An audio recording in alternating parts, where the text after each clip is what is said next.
پاکستان کی معیشت کا یہ حال ہے کہ جب رجیم چینج آپریشن ہو رہا تھا تو ہماری پاکستان کی جی ڈی پی گروتھ 6.1% تھی. آج جو ہیں وہ 3% سے نیچے آ چکی ہیں. جب ایک حکومت کو گرایا جاتا ہے بیرونی سازش کے ذریعے تو وہ اس لیے گرایا جاتا ہے کہ وہ صحیح کام نہیں کر رہا اور ٹھیک بندے کو لایا جاتا ہے. لیکن وہ بھی غیر جمہوری عمل ہے. ہر بندے کو اپنا ٹینور پورا کرنا چاہیے. لیکن جن کو لایا گیا انہوں نے پاکستان کا بیڑا ہی غرق کر دیا. لیکن کوئی پوچھنے والا نہیں ہے. ہمارا انڈسٹریل گروتھ منفی میں جا رہا ہے. ہماری ٹیکسٹائل کی انڈسٹری بند ہوتی جا رہی ہے. ہمارا تجارتی خسارہ $20 ارب سے تقریباً تجاوز کر چکا ہے. ہماری ایکسپورٹس تباہ ہو چکی ہے.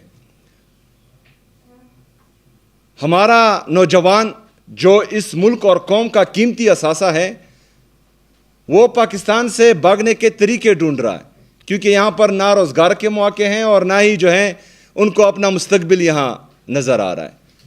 ہمارا ایگریکلچر گروتھ وہ بھی منفی میں جا رہا ہے. کسان رو رہا ہے, کسی کو کسان کی فکر ہی نہیں ہے. لیکن ان سب کے باوجود انہوں نے مزید پاکستانیوں کو تباہ کرنا ہے. اپنی خرچیاں کم نہیں کرنی. 12 ارب روپے کے جہاز خریدنے ہیں, اس کے لیے $70,000 کے پائلٹ ہائر کرنے ہیں.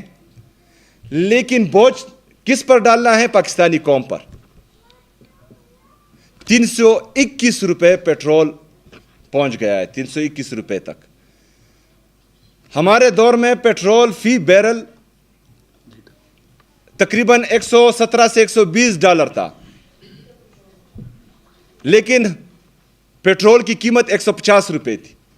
آج فی بیرل تقریباً $85 کا ہے, لیکن ہماری پیٹرول کی قیمت 321 روپے تک پہنچ چکی ہے.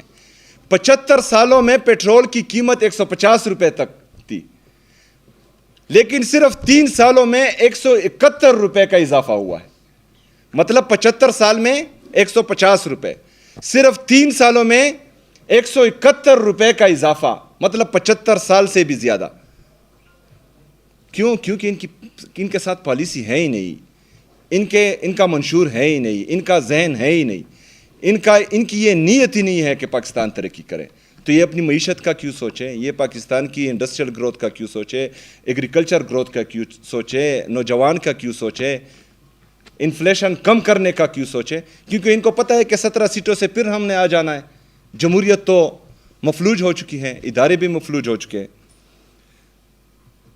آج ہمارا ارادہ تھا کہ ہم وہاں پر اپنا جو ہمارا NFC کا مقدمہ ہے وہ بھی ان کے سامنے رکھیں, لیکن میٹنگ نہیں ہوئی. تو کل NFC کے حوالے سے جو سب کمیٹیز ہیں ان کی میٹنگ ہونے والی ہیں. تو ہم پورے پاکستانیوں کو یہ بتانا چاہتے ہیں کہ ہمارے ساتھ ایک دفعہ پھر جو ہے وہ سوتیلی ماں جیسا سلوک ہو رہا ہے.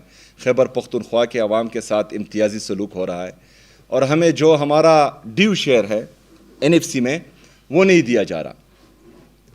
NFC میں ہمارا جو شیئر بنتا ہے ان 8 سالوں میں وہ تقریباً 964 ارب روپے ابھی تک بنتا ہے. لیکن جو 7th NFC ایوارڈ ہے جو 25ویں آئینی ترمیم کے بعد جب فاٹا KP میں مرج ہوا, اس کے بعد وہ انکانسٹیٹیوشنل ہو گیا ہے, غیر آئینی ہو گیا ہے, کیونکہ اس میں 3.5 صوبے شامل ہیں. آئین میں لکھا ہے کہ NFC کا شیئر 4 صوبوں میں تقسیم ہوگا.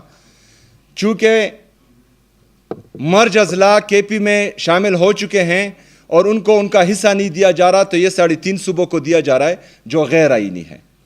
اس کی مد میں 964 ارب روپے 8 سالوں میں پنجاب کی حکومت نے 567.9 ارب روپے خیبر پختونخوا کے اور ہمارے قبائلی اضلاع کے وہ پنجاب لے کے گیا ہے.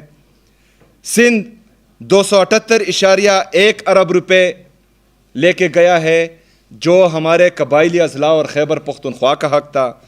بلوچستان 118.1 بلین 118.1 ارب روپے لے کے گیا ہے جو خیبر پختونخوا کا حق تھا, جو ہمارے قبائلی اضلاع کا حق تھا. یہ غیر آئینی کام مسلسل 8 سالوں سے ہوتا آ رہا ہے. ہماری بار بار آواز اٹھانے کے باوجود ہماری سنوائی نہیں ہو رہی.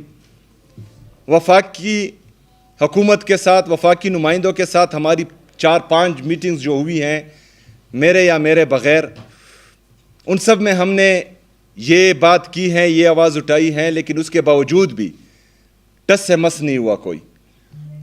آج ہم ایک دفعہ پھر مطالبہ کرتے ہیں کہ اس 7th NFC ایوارڈ کو اپڈیٹ کیا جائے,